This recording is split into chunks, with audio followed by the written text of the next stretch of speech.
Welcome to Spider-Verse Minute, the tri-weekly podcast where we watch Spider-Man Into the Spider-Verse 1 minute at a time. I'm Sean Slater. And I'm his sister Caroline. And today we watch minute 87, which opens with Peter and Gwen having a spat and ending a minute later with some trembling bread. I have very proudly named this minute Bread. Yep, and it's some good looking bread too. Like, I would like that. It really is nice looking bread, to be honest. Yeah, it looks like it's got that nice solid outside to it with just like crunch.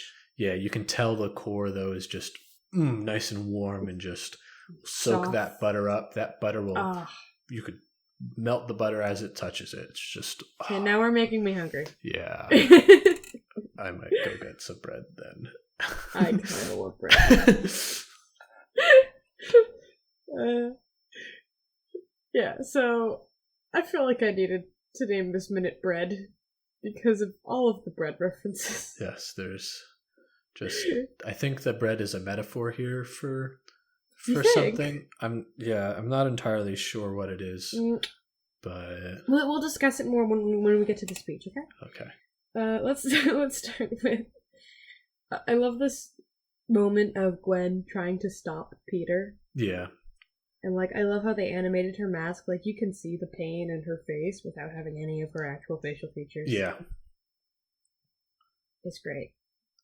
Yeah, and I love her the way she says I've been there, and had that it makes me feel like it was when she first met this Peter, and she's like, oh, I already know what that talking to someone who isn't in your life anymore. Yeah, because she lost her Peter, and so having to see this Peter, I feel like it might even be harder for her because she's still hanging out with this Peter. Yeah. And whereas this is just a kind of brief interaction with MJ that our Peter has to go through. Yeah. I do laugh at this interaction for two reasons.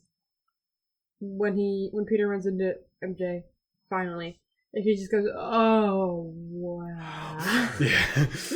And then I become Gwen. Because she just has this face palmed, I'm so embarrassed that he's even here right now kind of look. And I'm same Gwen.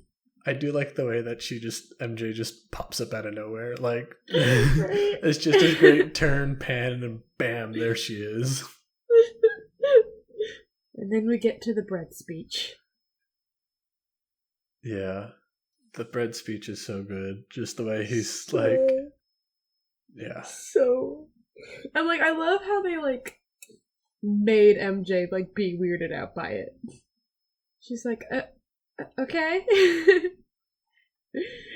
Yeah, and they do such a this is the only really time that we interact with MJ in a not public manner, because we have we have her giving the speech to the crowd at Peter's funeral. Yeah. But this is really the only time where she's it's.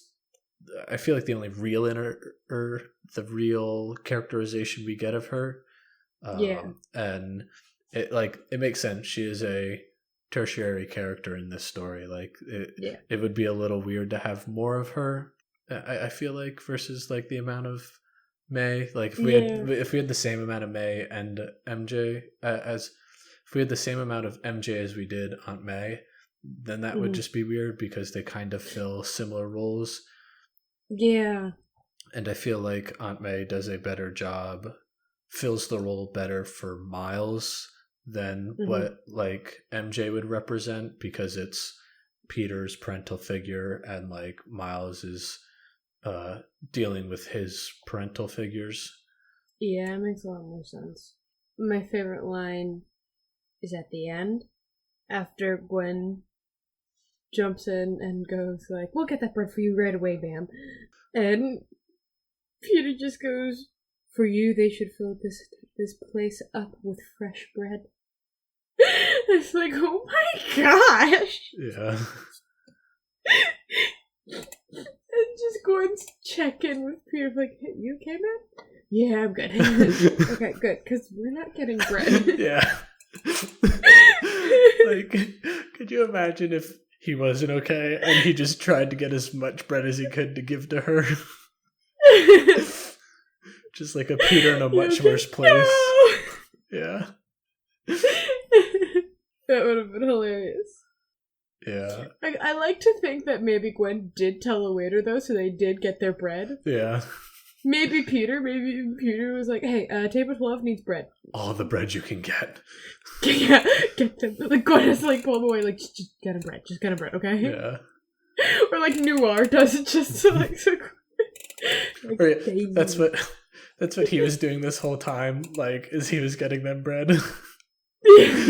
Like, he was taking care of it. Table 12 needs more bread. Yeah. And I like, and like you had mentioned before, MJ's facial expressions are so good at just conveying how weird of a conversation this is for her, and yeah, it's really funny. I think what I appreciate most about her facial expressions during the speech are she not only expresses like confusion, but you can tell she's also uncomfortable. And like, you know what? Yeah. That's very true. Like, you get uncomfortable. Yeah. Because stuff like that's happening. You're like, I want to leave now. Yeah, they do a really good job of portraying it realistically. Mm-hmm. Do you have anything else about the speech? Yeah, just to capstone the whole, like, speech that Peter was giving to MJ, like, it really helps punch what Peter is trying to give up, is that he had this, really close relationship with his MJ, and he's willing to, like, he's pretty much given up on that, and realizes that, like, Miles now is, like, becoming that family that he wanted, and we'll get to it again in a couple minutes, but this just like punching the way he reacts to seeing MJ is like he's willing to give that up to save everybody and whatnot, and he's giving up his family, and Kingpin says the line, I'm just sorry my family can't see what we're doing tonight, and it's like this sort of opposite of Peter's willing to give up the family that he had to save other people, whereas Kingpin is giving up other people to save the family that trying to save the family that he had. Yeah, the only other thing I have in my notes, and this is moving on, is at 54 seconds we see a character and then we get a shot of the bread on the table. Yes. It's great looking bread. But that character, is he supposed to be a reference to someone? Yes, so it's... Yeah, because I was going to say, that's a very distinct design, and they kind of hold on to him for a bit, so... Yeah, so the... right before they focus in on him, the shot of the like table he's sitting at is a cameo from Danny Dimian, and... I really thought you were about to say Danny DeVito. What? No. Danny Dimian, who is the visual effects supervisor, and then Joshua Beveridge is the animation supervisor, and I believe Josh is the one that they focus in on. He's also one of the people in the animators commentary. And he's telling me, he goes, "Oh, hey, that guy looks familiar." One of the other people points him out, and he's like, "Yeah," and he does a lot of the talking in it, mostly because he was the supervisor, so he has a lot. He kind of knows what he's doing. Yeah, what he's talking but about. the other animators were people that worked on it, like they have knowledge as well. It was just and those were the only two that I could find out were cameos. Like there might be some cameos in just people's faces in the background, but it could also just be random those people. Two were like the ones that were called out. They were called out in the director's commentary. Yeah, just because I'm like they hung on that character for a while. Who was that guy? Yeah. And like part of me was like, is he supposed to be like a Spielberg? Because he kind of looks Spielbergish. Yeah. Okay, so do you have anything else to add on for this minute? Since that's everything, I think we can talk about the alt scene now. And so this scene takes place essentially at the end of the minute. It happens right before the bread shakes and then the camera pans down. But what happens is we see the spiders walking into the kitchen and they run into Tombstone standing in there waiting for them. And Tombstone asks, what do they have there? And so Nora's like, the usual, just list off a bunch of old-timey foods, one of them being liver. But like while that's happening, Peter keeps putting up his fists like ready to fight, and Gwen keeps putting her hands over and like putting them on top of them to lower them. And he does it like 3 times. I'm just picturing it and I love it. And then Tombstone, like they have a silver platter there with the lid on top that they're walking through. Mm-hmm. And so Tombstone lifts that off and it reveals a naked Spider-Ham with just a mask on and like an apple in his mask. And like and Tombstone laughs and he's like, they even put a like mask on the thing. That's what we do. Yeah. And then he puts it back on and says like, go through those doors. And right after they walk through the doors, he gets on his phone and he's like, yeah, they think we're dumb. And it immediately cuts to Gwen and Peter both being like, wow, they're very dumb. And then it cuts back to the bread shaking. Okay. I kind of want that back in. Maybe with a few edits. Yeah, I liked it because it gave us a bit more of Tombstone. Yeah. And it was the callback to the like, Noir being like, it can't be that easy. And then they're like, it was that easy. And then this is the like, yeah, they think we're that dumb. And then, it's like, I feel like it's been like, did that really just work?